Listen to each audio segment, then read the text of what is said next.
지난 시간에 이어서 계속해서 시편 38편 10절에서 22절 말씀까지 살펴보도록 하겠습니다. 다윗이 어떤 죄인지 모르지만 불법으로 인하여서 자기의 어리석음으로 인해서 주님의 그 진노하심을 받은 내용을 기록을 하고 있습니다.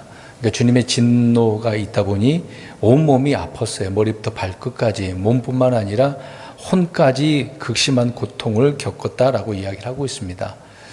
몸만 우리가 생각해 보면 뭐 치료받으면 되겠지라고 생각하지만 이제 그런 상황 속에서 몸만 아픈 건 아니거든요. 혼까지라도 그 고통을 겪기 때문에 그런 아주 심각한 표현들을 심히 자신이 겪고 또 이 시편을 통해서 우리에게 말씀해 주고 있습니다. 이런 부분이 우리 예수님을 또 예표한 부분도 있기도 하고 있습니다. 그런 부분을 이해를 하시고 우리가 계속해서 들으셨으면 좋겠는데, 오늘 이제 10절부터지만 12절, 11절, 12절 보게 되어지면 이제 친구들, 이웃들이 어떻게 다윗을 대하는가, 그들의 관심이 어디에 있고 어떤 마음을 가지고 있는가, 그들의 태도와 반응이 어떤가를 알 수가 있습니다. 우리가 흔히 다른 사람이 잘 되면 어떻게 해줘야 됩니까? 박수 쳐주고 칭찬해주고 잘했다고 말도 해주면 좋잖아요. 덕담도 하고. 근데 대부분 그렇게 하는 것보다도 어떻습니까? 잘 되면, 사촌이 땅을 사면 배가 아프다라고 하는 것처럼 시기하죠. 싫어해요. 잘 되면 기뻐해줘야 되는데 그렇지 않는다는 게 문제가 됩니다. 반대로 누가 잘못해서 불행해, 어떤 일을 하다가 어려움을 당했어. 그러면은 같이 슬퍼해주고 기도해주고 올바른 그리스도인이라 한다면 그렇게 해줘야 정상 아니겠습니까? 근데 그런 것보다도 불행을 기뻐하는 사람들이 많다는 거죠. 우리 예전에 문제도 풀었습니다만은 뭐 이사야서나 에스겔서의 말을 하고 있잖아요. 이스라엘 백성들이 잘못해서 포로로 잡혀갔는데 주변 민족들은 하나같이 다 잘 됐다라고 막 이렇게 비난을 하는, 조롱하는 그런 모습들이 있었지 않았습니까? 근데 하나님이 그들을 내버려 두지 않으신다, 심판하신다라고 하는 그 내용들이 담겨져 있습니다. 근데 우리는 그러면 안 되는 건데, 오늘 다윗이 이런 어려움을 당하니까 주변에 있는 모든 사람들이 이렇게 대하고 있었다라는 것을 알 수가 있습니다. 이건 남의 그 뭐 기쁨, 행복, 아니면 반대로 고통, 이것을 뭐 반대로 생각하는 사람이 너무도 많은 것 같아요. 그래서 이런 부분에 있어서 오늘 공격하는 자들이, 조롱하는 자들이 얼마나 많은지를 살펴보도록 하겠습니다. 우리가 알다시피 욥을 생각해 보시면 알죠. 욥이 엄청난 고난을 당하지 않았습니까? 극심한 질병도 있어서 막 너무 가려우니까 기아장 같은 걸로 막 긁는 그런 부분이 있었죠. 근데 이제 그렇게 된 이유를 여러 가지로 사람들은 찾겠지만 그 친구들이 뭐 때문에 그렇게 너가 이런 어려움을 당한다고 이야기했습니까? 너 하나님 앞에 잘못한 것이 있어. 숨겨놓은 죄가 있을 거야. 근데 계속해서 그렇게 힐난한 내용들이 있었지 않았습니까? 그래서 그런 죄 때문이라고 비난하고 정죄를 한 내용이 있었습니다. 마찬가지로 다윗도 이렇게 병들게 되어지니까 어려움을 당하게 됐어요. 11절에 보면 이따 살펴보겠습니다만은 멀리서 어떻게 있어요? 멀리 한 채 서 있다. 이 말 뭐예요? 쳐다보고 멀리서 그냥 구경만 하고 관심이 별로 없었다는 얘기죠. 그러니까 거리를 두고 있었다는 얘기입니다. 다윗과요. 그리고 12절에 보면 그들이 다윗을 또 어떤 사람들은 공격하고 있는 것을 보게 되어지죠. 이럴 때 우리는 고난 중에 무엇을 해야 되는가? 우리가 어려움을 당하게 되어지면 뭐 낙심되고 모든 거 포기하고 싶고 뭐 도망가고 싶고 누구를 의지하고 싶은데 그것도 안 되고 막 괴롭잖아요. 막 눈물 콧물 흘리면서 하소연하기도 하고, 물론 우리가 주님을 찾는 경우도 많겠지만 대부분 그런 것보다도 막 실망에 젖어서 막 인생 포기하고 싶은 그런 생각들이 얼마나 많은지 우리는 알 수 있습니다. 이런 어려울 때 어떻게 해야 되는가? 이게 다윗이 하는 행동을 통해서, 그 믿음을 통해서 우리가 본받았으면 좋을 것 같습니다. 10절부터 보겠습니다. 아무튼 이제 그 질병을, 증상을 지금 계속해서 이야기를 하고 있는데 3절로 올라가서 보면 피부병이 걸린 거죠. 피부에 심각한 문제가 생겼고 막 악취가 난다 그러잖아요. 성한 곳이 하나도 없었다. 그리고 5절도 마찬가지 설명하고 있는 것처럼 상처가 나니까 악취가 있을 수밖에 없겠죠. 지금처럼 소독약이 있는 것도 아니고, 그 당시에는 어떤 뭐 몰약이라 정도로도 어떤 약초가 있을 수는 있겠습니다만은, 근데 하나님 치셨으니까 약도 치료가 안 되는 거죠. 효과가 없는 것입니다. 뼈에도 심각한 통증이 있었다는 것을 3절에도 말씀을 하고 있고, 또 4절과 8절을 보게 되어지면 심적인 스트레스, 어떤 막 불안함, 신음했다라고 표현을 하고 있는 거죠. 우울증이라고 볼 수는 없겠습니다만은 막 심리적으로, 마음적으로 굉장히 압박당하는 그런 내용들을 설명을 하고 있습니다. 그래서 이제 6절 같은 경우에 보면 몸이 어떻게 되고 있습니까? 구부러져 있는 거죠. 통증이 심하니까 저절로 이렇게 이렇게 구부정하게 있게 되어지는 것이죠. 7절에 보면 견딜 수 없는 그런 질병이 많았다라고 표현을 하고 있습니다. 또 오늘 10절에는 심장이 어떻다 그래요? 헐떡거리다. 그러니까 기력이 나를 떠났다는 말은 뭐겠어요? 온몸에 힘이 없어서 걸을 수도 없는 상황이라는 거죠. 우리 몸에 힘이 갑자기 빠지면 그냥 주저앉아요. 서 있을 수도 없습니다. 어떤 경우에 뭐 피가 안 통해서도 그냥 자빠지는 경우도 많지만 아예 힘이 없으니까 그런 모습을 표현해 주고 있는 것이죠. 그러니까 얼마나 큰 문제였는지를 알 수가 있습니다. 그러니까 이 병을 앓고 있는 그 기간 동안에 내내 누워 있었다는 것을 알 수가 있겠죠. 누가 도와주지 않는다면 제대로 서 있을 수 없는 거죠. 앉아 있을 수도 없는 거고요. 그리고 시력까지 어떻습니까? 내 눈의 빛에 대해 말하자면 그 빛이 나를 어떻게 떠났다. 그러니까 눈이 어떻게 됐다는 거예요. 잘 안 보이고 침침하다는 그 얘기잖아요. 뭐 안 보여서 안경 쓴다 그런 얘기 아니고 눈까지라도 제대로 볼 수가 없었다. 그래서 온 몸이 성한 것이 없었다니 그렇게 생각하시면 되는 거죠. 그러니까 이 정도쯤이면 우리가 이제 요즘 표현으로 한다면 어디로 가야 돼요? 병원에 가면 어디로 가야 돼요? 그래서 중환자실에 가야 돼요. 그 정도로 다윗이 안 좋았다라고 이야기하고 있는 거죠. 그래서 오늘 10절에 심장이 헐떡거리고 힘이 다 빠져 시력도 잃어버린 것보다도 침침하고 잘 안 보이고 참 중환자 중에 중환자였다는 것을 알 수 있습니다. 이제 그 증상을 이야기하고 있으니까요. 11절 보겠습니다. 이제 문제가 생겼습니다. 이런 질병 때문에 내 사랑하는 자들, 내 친구들, 내 상처를 멀리한 채 서 있으며, 그러니까 아프면 찾아와서 뭐 좀 말도 해주고 도와주고 뭐 먹을 거 갖다 준다든지 아니 약을 갖다 준다든지 그래야 되는데 그러지 않고 가까이 옆에 있는 것도 아니고 어떻게 했다고 그랬습니까? 멀리한 채 서 있었다. 그리고 내 친족들이 멀리 떨어져 서 있다. 사랑하는 자들도 그렇고 친구들도 그렇고 가족들, 친족들이라고 그랬으니까 가족 아닙니까? 다윗의 형제들도 많잖아요. 그럼 소문을 들었을 거 아닙니까? 다윗이 오늘 내일 한다. 중환자처럼 이렇게 죽을 그런 지경이 이르렀다. 라고 하면 어떻게 해야 돼요? 우리 가족들이라고 한다면 찾아가죠. 찾아가서 아니면 지금처럼 전화가 있으면은 전화로라도 안부를 묻고 그래야 되는데 지금 다 어떻게 하고 있는 거예요? 멀리 관심이 없는 거죠. 참 이런 상태의 다윗을 생각해 보면 우리 예수님도 그러지 않습니까? 예수님께서 잡혀가셨을 때 어때요? 제자들도 그렇고 많은 따르는 사람들도 다 터져버리고 이제 끝났다는 얘기죠. 이제 잡혀갔으니까 죽어. 이제 끝나죠. 십자가 처형이야. 끝나. 사람들은 끝이라고 생각을 해서 다 도망가는 거잖아요. 다윗도 지금 이런 상황이니까 이제 죽으면은 뭐 별볼 일 없는 거죠. 평소에 이제 덕을 봤다라고 한다면, 아이고, 이제 죽으면은 이제 내 이제 권세 맛도 이제 못 보겠네. 이런 식으로 생각할 수도 있겠죠. 근데 이유가 있는 겁니다. 몸에 피부병까지 생겼으니까 어떻게 생각하겠습니까?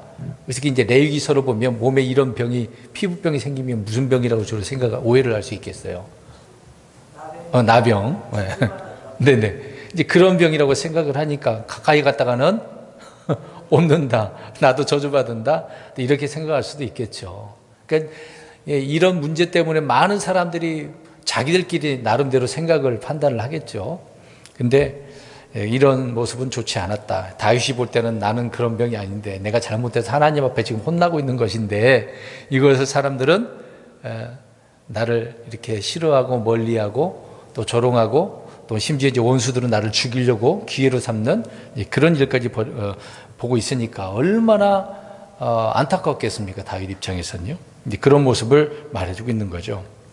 그러니까 어떻게 보면 이것이 사람들의 마음을 예로 보여주고 있는 거예요. 이런 일 당하면 나와 평소에 뭐 친하게 지냈던 사람들을 알 수가 있는 거거든요. 뭐 기쁜 일이나 슬픈 일이나 사람들이 찾아와주고 말해주고 그런 거 있지 않습니까?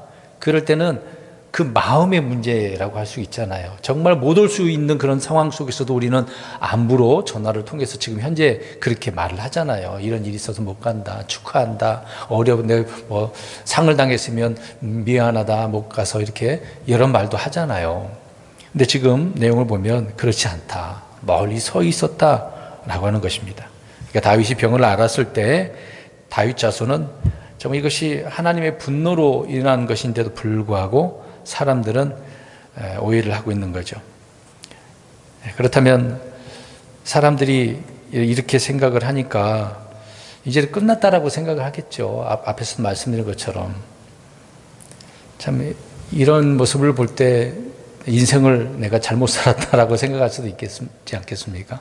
내가 아플 때 찾아봐주고 내가 죽을 때 누가 와서 울어주고 그 정도 된다라고 한다면 내가 인생을 좀 잘 살았다라고 할 수 있는 거죠. 근데 다윗은 어떻게 보면 잘못 산 건 없잖아요. 우리가 내용을 읽어보면 다윗이 잘못한 것은 뭐 하나님께 그 죄 문제가 이렇게 드러나는 것이지만 인간관계에 대해서는 잘한 것이거든요. 왕으로서도 통치를 얼마나 잘했습니까? 나름대로 포상도 잘 전쟁에 나가는 그런 전사들에게는 포상도 많이 해주는 부분도 있었거든요.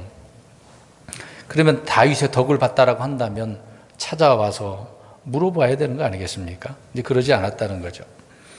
우리 예수님도 그런 부분을 우리에게 보여줍니다. 체포되던 날에 제자들이 다 흩어져 버리고 사람들도 호산나 호산나 막 그렇게 부르짖었던 많은 사람들이 다 사라져 버렸어. 잡혀가는 순간 등 돌리고 다 그냥 자기도 잡혀갈까 봐 숨어버리는 거죠. 계속해서 11절 보면 내 친족들이 멀리 떨어져 서 있나이다. 아무도 없었다는 얘기예요. 도울 자도 없고 위로할 자도 없고. 우리 예수님이 그런 거죠. 우리도 이런 어려움에 처하게 되어지면 이런 일이 생길 수도 있어요. 충분히 가능한 일들 아니겠습니까? 12절 보겠습니다. 내 생명을 찾는 자들도 나를 잡으려고 올가미들을 놓으며 나를 해치려 하는 자들은 해로운 것들을 말하고 종일토록 속임수를 꾀하나. 앞에서 뭐 친구들, 사랑하는 사람들, 친족들 다 멀리 떨어져 있는데 원수들은 이것을 기회로 삼아가지고 어떻게 하려고 그래요? 생명을 이제 죽이려고 했다는 얘기죠. 근데 죽이려고 직접 올 수는 없고 어떻게 죽이려고? 뭘 퍼뜨린다고 이야기합니까? 소문, 헛된 해로운 것들을 말했다. 거짓 소문을 퍼뜨렸다는 얘기예요. 다윗이 큰 죄를 져가지고 지금 하나님 앞에 벌 받고 있으니까 다윗이 그렇게 스스로 고백하는 것처럼 맞는 이야기는 하지만 이제 이런 식으로 공격을 하는 거거든요. 근데 없는 사실을 사실인 것처럼 거짓을 진짜 그런 것처럼 헛소문들을 퍼뜨린다 그 얘기죠. 지금 뭐 세상이 그렇지 않습니까? 뭐 정치 얘기는 전 잘 하지 않지만 정치인들이 하는 일이 주로 이런 거죠. 자기 권력을 잡기 위해서는 상대방, 또 다른 정당을, 반대편 정당을 어떤 지금의 이제 인터넷이라든지 유튜브 같은 데 영상 올려서 자꾸 그런 나쁜 부정적인 거, 거짓을 퍼뜨리고 있는 것 아니겠습니까? 이제 그렇게 했다라고 볼 수 있는 거죠. 그러니까 과거에 이제 그 당시에 이 원수들이 말로서 사람들에게 헛된 소문들을 퍼뜨림으로 다윗을 괴롭혔다, 죽이려고 했다라는 것을 알 수가 있습니다.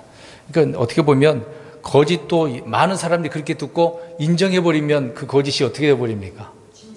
진짜가 돼버리는 겁니다. 진짜가. 우리 그리스도인들은 그래서는 안 되거든요. 계속해서 막 증오심을 불러일으키고 저 사람 나쁜 사람, 비윤리 도덕적인 이런 사람이다 말을 계속하면 듣다 보면 그렇게 되는 거예요. 그러니까 부정적인 이야기를 많이 들으면 나도 그렇게 된다니까요. 우리는 TV나 뉴스 그런 거 너무 나쁜 이야기, 부정적인 이야기, 남을 공격하는 거 안 들으는 게 좋아요. 우리가 그 얘기 들으면 그 사람만 정말 나쁜 사람이라고 취급해 버리는데 그러지 않을 수도 있는 거잖아요. 함부로 우리는 그런 말들을 듣고 같이 동조해서는 안 되는 겁니다. 아무튼 악한 자들은 이런 것들을 기회로 삼는 거죠. 그런 내용이 12절에 말씀을 하고 있습니다. 아무튼 원수들은 기회를 엿보면서 죽이려고 했다. 13절 자, 이런 일이 헛소문이 돌고 있어요. 그럴 때 다윗이 13절에 나는 귀먹은 자같이 듣지 아니하였으며 자기 입을 열지 아니하는 말 못하는 자같이 되었사오니. 어떻게 했다는 거예요? 이런 비난과 거짓과 욕설들을 많이 계속 들을 수밖에 없겠죠. 누워 있긴 하지만 말들은 소문은 계속 퍼지니까 누군가 얘기해 주지 않겠습니까? 자, 이럴 때 우리는 어떻게 했냐 이 말이죠. 나쁜 소리를 들었어. 네, 못 들은 척 하는 거죠. 반응할 필요가 없다는 얘기예요. 누가 공격해 오면 나도 한마디 하면은 계속 서로 공격하게 되거든요. 이제 서로 피 터지게 싸우는, 논쟁하게 되어지는 경우가 발생할 수밖에 없습니다. 이 문제를 빨리 끝내려면은요, 한쪽은 그냥 입 다물고 가만히 있는 게 좋아요. 근데 지금 그렇진 않잖아요. 계속해서 공격해 오면은 뭔가 말을 해줘야 되는 상황이잖아요. 나 잘못한 거 없어. 그래서 영상 만들어갖고 나 이런 거 뭐 증빙 자료도 만들어가지고 다 보여주고, 그럴 필요가 없다는 얘기죠. 정오는 뭐 법적으로 원하면 법적으로 저 판사 앞에 가가지고 자료 제출하면 되는 거 아닙니까? 법대로 처리하면 되는 거잖아요. 그러기 전에 이렇게 싸울 필요가 없다는 얘기입니다. 다윗처럼 우리는 서로 맞대어 공격할 필요가 없는 거죠. 자, 아무튼 이런 상황 속에서 반응하지도 않았고 욕하지도 않았고 이런 일로 어떻게 보면 우울증 걸릴 수도 있는 건데 그러지 않았다는 거. 물론 마음적으로는 괴롭겠죠. 몸도 아픈데 이런 말 들을 때 뭐 고통스럽지 않겠습니까? 그냥 반응할 그런 거 필요 없고 난 잘못도 안 했는데 니네들 알아서 해. 하나님을 믿는 사람은 저는 하나님께서 심판하실 일인데 내가 뭘 지금 누워갖고 뭘 할 수 있겠어요. 하나님께 맡기면 되는 거지. 우리 예수님께서도 베드로전서 2장 23절에도 보게 되어지면 욕을 당하시되 맞대어 욕하지 아니하시고 고난을 당하시되 위협하지 아니하셨다라고 이야기하고 있습니다. 그러니까 우리 예수님이 십자가 이렇게 끌려가셨을 때 어떻게 끌려가신 거예요? 도살장으로 가는 어린 양처럼 뭐 털 깎은 방 어떤 짐승들은 막 깎으려고 그러잖아요. 우리 강아지 깎다 보면 그런 경우도 많은데 양들은 주로 털 깎을 때 어떻게 합니까? 가만히 있어요. 희한하더라고요. 염소 같은 경우는 난리칠 수도 있는데 양은 그렇지 않은 것 같더라고요. 이제 그런 것처럼 어린 양이신 우리 예수님이 그렇게 하셨다. 다윗이 이런 부분을 예표해주고 있는 것을 말해주고 있는 것이죠. 아무튼 듣지 않았다라고 하는 것은 일체의 반응을 하지 않고 자제했다. 못 들은 채 했다. 침묵하고 있었다. 변명할 필요도 없었다. 우리는 알 수 있습니다. 어떻게 보면 욥과 다윗을 대조적으로 볼 수 있어요. 욥도 의인이긴 한데 욥은 어떤 친구들이 자꾸 뭐라 그러니까 어떻게 해요? 나 잘못한 거 없어. 나 올바른 자기 의의를 드러낸 부분이 있잖아요. 근데 다윗은 어떻습니까? 그렇죠. 물론 자기가 잘못한 걸 인식을 하고 그것을 수용하잖아요. 하나님께서 그렇게 하셨다라고. 다윗은 잠잠했다라는 것을 알 수 있습니다. 계속해서 13절 끝부분을 보세요. 자기 입을 열지 아니하는 말 못하는 자같이 되었다. 머리처럼 침묵했다 그 얘기죠. 14절입니다. 이처럼 내가 듣지 못하여서 입에 꾸짖을 말이 없는 자같이 되었나이다. 그러니까 앞에서 말씀드린 것처럼 이런 고통과 고난 모든 것들을 다 이런 조롱까지라도 비난까지라도 받아들이겠다. 왜요? 앞에서 무엇 때문이니까? 내 불법, 내 어리석음 때문에 그래. 시므이가 저주해도 어때요? 뭐라고 했습니까? 주변에 군사들은 저놈 죽여버릴까요? 그런 말이 나오잖아요. 내버려도 하나님이 그렇게 저주하도록 한 거야. 다 받아들이는 거죠. 그러니까 자신을 아는 사람은 하나님이 이렇게 한 것이라는 것을 깨닫고 모든 것을 받아들이는 거거든요. 근데 자기의 잘못인데도 불구하고 나 잘못 없다고 계속해서 더 맞받아쳐서 공격하는 사람들이 얼마나 많습니까? 나 잘못 없어, 나 잘못 없어 끝까지 그런 사람은 많겠죠. 근데 다윗은 그렇지 않다는 얘기입니다. 15절입니다. 오 주여 내가 주께 소망을 두오니 오 주 내 하나님이여 주께서 들으시리이다. 자, 이제 이런 상황 속에서 다윗이 할 일이 뭔가? 여기서 우리가 배우자는 얘기죠. 아무리 조롱을 해도 우리가 침묵하고 맞대응할 필요가 없어요. 반응할 필요가 없어. 대응할 필요가 없어. 단지 우리는 하나님께 어떻게 해야 하는 겁니까? 네, 하나님께 소망을 두는 거. 주님을 신뢰하는 거. 왜 그럴까요? 그러면은 어떻게 한다는 얘기예요? 뒷부분에. 들으신다. 이 사람이 들어줄 일은 아니잖아요. 지금 이 문제를 빨리 해결하려면은 누구를 바라봐야 돼요? 누구를 소망해야 돼요? 주님밖에 없죠. 문제의 해결 방법을 알고 있는 거예요. 사람에게 소망 둘 필요도 없고 의지할 필요도 없고 주님을 신뢰한다 라고 말씀을 하고 있는 것입니다. 이스라엘 백성들의 소망은 메시아였죠. 지금도 그들은 메시아죠. 예수님 메시아인데도 불구하고. 아무튼 지금 우리의 소망도 마찬가지로 주님이십니다. 다른 데 소망을 두고서는 안 되는 거죠. 지금 형편이 좋든 안 좋든 간에 힘들고 어렵든 어떤 상황이든 항상 주님께 소망을 둬야 된다. 그러면 주께서 어떻게 하신다? 들으신다. 이것만 생각하시면 돼요. 복잡하게 생각할 필요는 없는 것입니다. 16절입니다. 내가 말하기를, 자, 그래서 이제 주께서 들으신다고 하니까 그냥 말 없이 그냥 소망만 둔 거 아니잖아요. 16절에 내 말을 들으소서. 그러지 아니하시면 그들이 나를 두고 기뻐하며 내 발이 미끄러질 때에 나를 대적하여 자기를 크게 높일까 염려하나이다 하였나이다. 자, 하나님 앞에 어떻게 하고 있는 거예요? 기도하고 있는, 고백하고 있는 거예요. 내 말을, 나를 보소서라고 말 안 했어요. 하나님 나 좀 봐주세요. 봐주세요. 그게 아니라 내 말을 들으세요. 내 말을 기도하겠다는 얘기죠. 물론 그 내용이 내가 하나님 잘못했습니다. 하나님 도와주세요. 저 원수 하나님 앞에 맡깁니다. 이런 부분이 되겠죠. 근데 문제는 그 뒷부분이 있네요. 원수들이 만약에 주님이 안 들어줬어. 이 문제를 질병이 빨리 나아야 되잖아요. 그러지 않는다면 어떻게 되는 문제가 생기는 겁니까? 원수들이, 그들이 아유 거봐 쟤 때문에 그래. 그러니까 저렇게 혼나는 거지. 더 기뻐하는 거죠. 그럼 이런 일로 내 발이 미끄러진다? 내가 실족한다 그 얘기잖아요. 실망한 거죠. 하나님 내 말을 이렇게, 물론 내가 잘못해서 하나님 앞에 이렇게 도와달라고 용서해달라고 하고 있는데 계속해서 이러면은 저들이 오히려 기뻐하잖아요. 그럼 내가 얼마나 상심되겠습니까? 그 얘기를 하고 있는 거죠. 그래서 이런 문제로 그들이 자기를 크게 높일까 염려하나이다. 다윗을 대적하면서 자기를 높이는 거죠. 자기들을. 봐. 이런 식으로 자랑하며 잘됐다. 우리가 이겼다. 이런 식으로 나오는 부분이 될 것입니다. 그러니까 다윗이 얼마나 마음까지라도 이렇게 고통이었는지 하나님 앞에 지금 드러나려고 표현하고 있는 거죠. 그러니까 원수가 승리하지 못하도록 하나님 내 말을 들어주세요. 왜 그럴까요? 누가 승리자죠? 다윗이. 오늘날 누가 승리자죠? 우리 믿음의 사람들이, 저와 여러분들이 승리자 아닙니까? 정복자라고 로마서 3장 8장 37절에도 말씀하고 있고 고린도후서 2장 24절도 우리가 볼 수 있습니다. 우리는 승리자예요. 이기는 자입니다. 그러니까 실패자로서 우리 이런 낙심할 필요가 없는 거죠. 어려움을 당하면 하나님 나 살기 싫어요. 나 포기하게. 그런 말을 할 필요가 없는 거죠.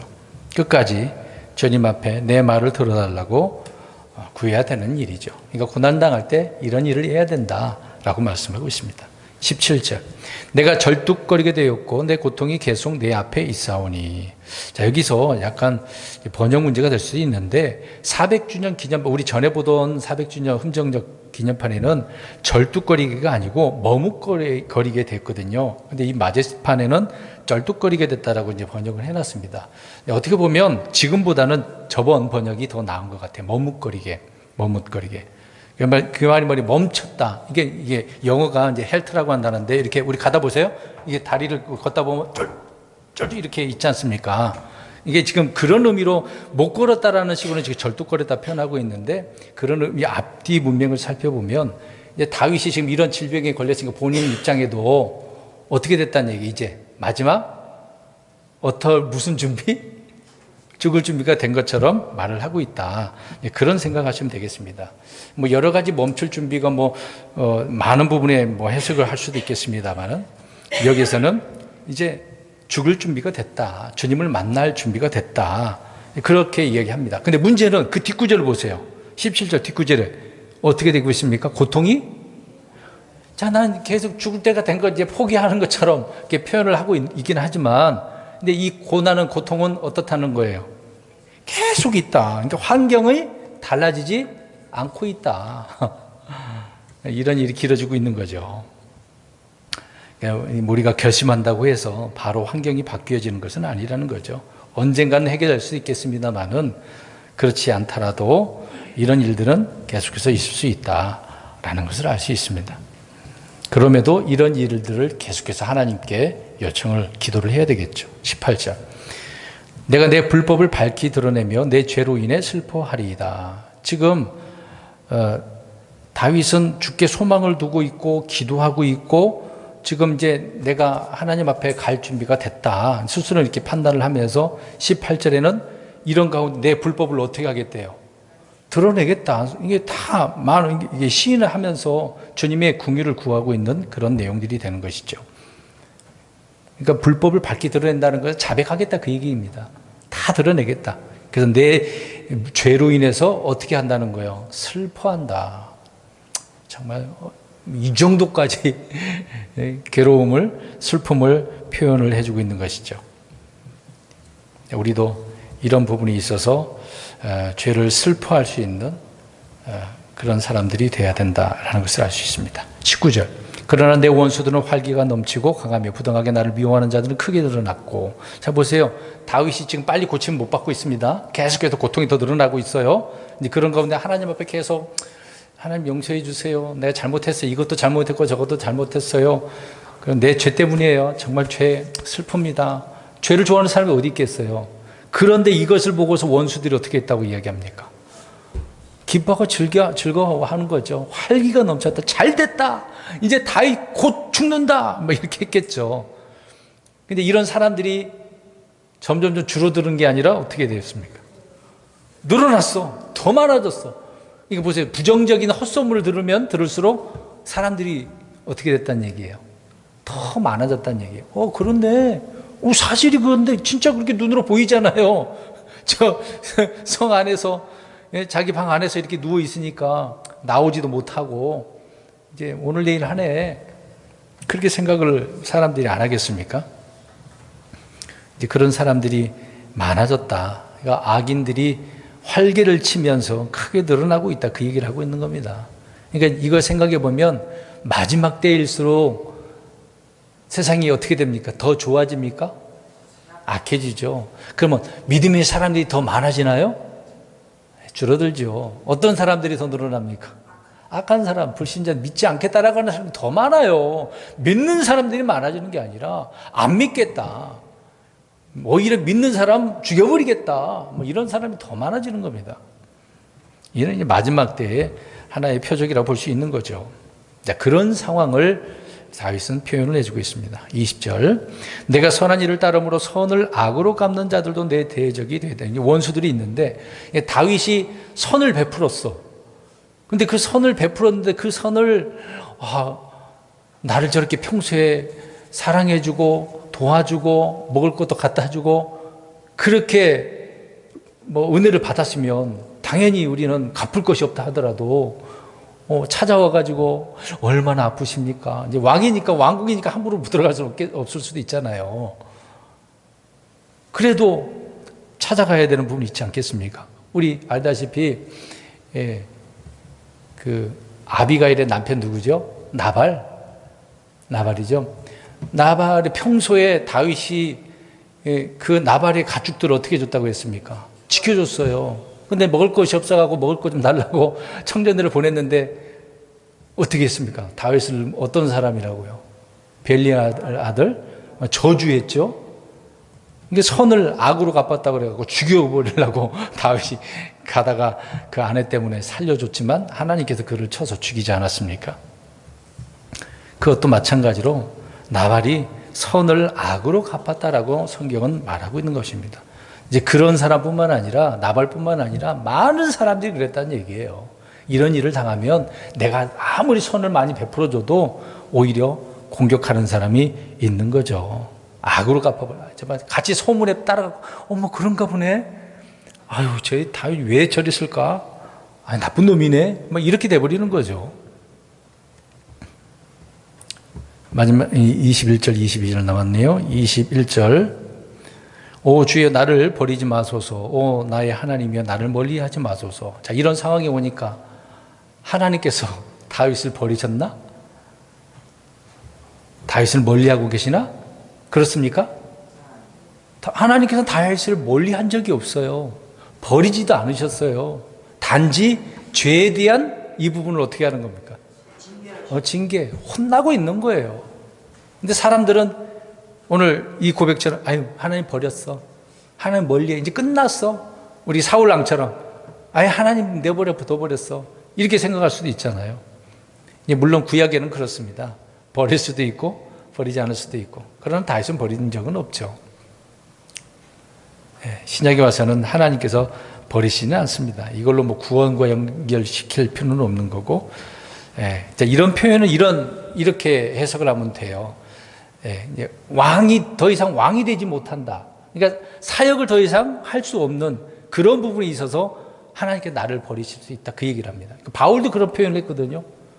바울도 사도 바울 아닙니까? 이방인을 위해서 하나님께 자신을 세웠다고 하고 있는데, 자신의 문제 때문에 하나님께 나를 버리신다. 이제 그런 표현을 했거든요. 그 사역을 못할까봐 염려한 그런 부분을 설명하고 있는 것이죠. 이런 부분을 좀 우리가 이해를 해야 됩니다. 그리고 22절 마지막입니다. 오 주 나의 구원이시여 속히 나를 도우소서. 자, 왜 그럴까요? 지금 계속해서 고통이 원수들은 더 많아지고 있어. 이게 빨리 안 나. 그러니까 다윗의 간절한 마음은 어떻게 해달라는 거예요? 좀 속히 빨리 도와주세요, 하나님. 빨리 도와주세요. 별거 아닌 것처럼 보이지만 우리도 이런 절박함을 통해서 하나님의 도우심을 구해야 되는 거죠. 우리도 이런 기도가 필요하다라는 것을 알 수 있습니다. 구원에 대한 부분이 되겠습니다. 혼의 구원보다도 이런 부분은 내 육신을 건져달라고, 고통에서, 질병에서, 환경에서 여러 많은 부분에 있어서 나를 건져달라고 우리가 하나님께 구하는 것이죠. 오늘 아무튼 결론적으로 표현한다면 다윗의 이 질병 가운데 하나님과의 문제지만 오히려 많은 사람들은 이렇게 멀리서 떨어져 있고 관심도 없는, 오히려 조롱하고 죽이려고 하는 이런 상황 가운데 하나님께 소망을 주자. 그러니까 우리가 고난받을 때 해야 할 일은 주께 소망을 둬야 되겠죠. 내 잘못한 부분에 있어서는 어떻게 회개, 자백, 수용하는 거죠. 그렇게 하고 오늘 하나님 앞에 또 이런 철저한 기도, 도움을 위한 기도를 해야 된다라는 것을 배울 수가 있습니다. 이런 자세로서 주님을 더 신뢰하고 의지하는, 바라보는, 소망하는 저와 여러분들이 되시길 주의 이름으로 축원드립니다.